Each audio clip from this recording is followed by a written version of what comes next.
My name is Michael Fritsch. I'm the great-great-grandson of Kate Brosnahan.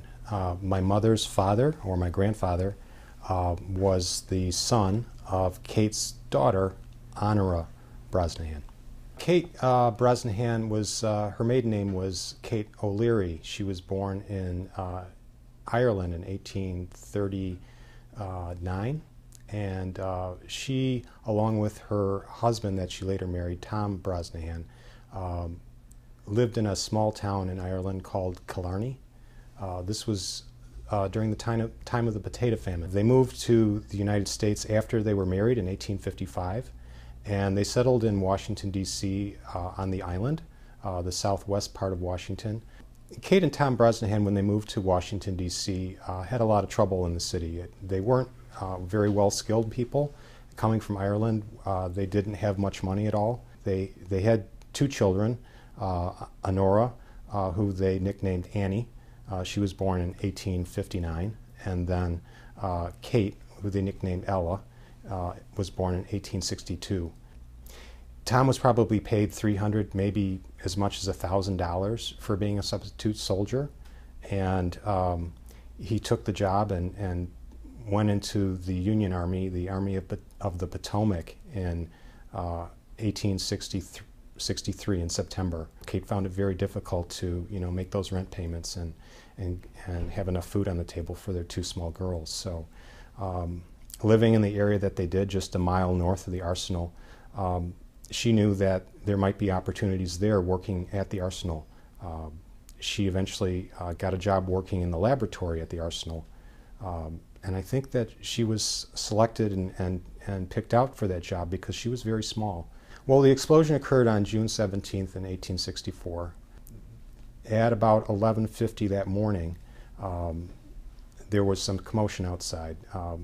The pyrotechnist who worked at the arsenal, Tom Brown, had been drying some fireworks that he was preparing for the 4th of July, about 30 feet from the building in the sun, on black metal pans.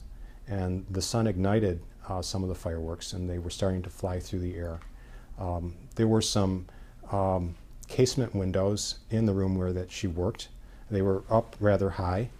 One of the fireworks flew through the window and landed on the table where they were assembling the rifle cartridges.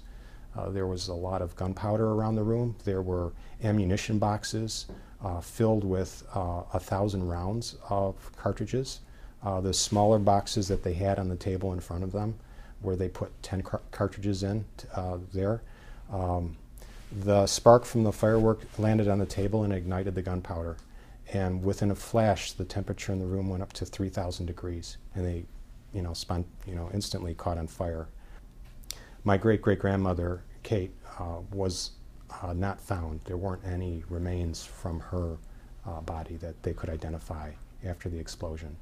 They hadn't heard from Tom for about a month or so. Tom was already dead, and they didn't know.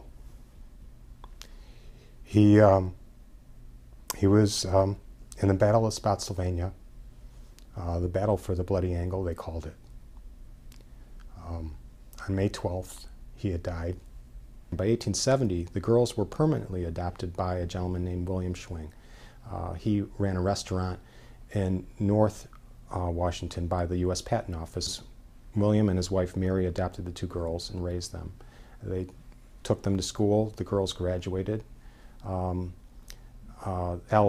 the younger girl, she married a gentleman named John Rupert, who came from a family in Washington well established as butchers in the city. And then Kate grew up and married a gentleman named Frank Madigan. And Frank was my great-grandfather. Frank Madigan was a successful Irish-American businessman. He worked for the Portner Brewing Company in the city. And they had 3 boys. William was one of them, and he was my grandfather. I think one of the most touching parts of this entire story, and the thing that really makes me feel still a part of it, was Abraham Lincoln arriving at the funeral.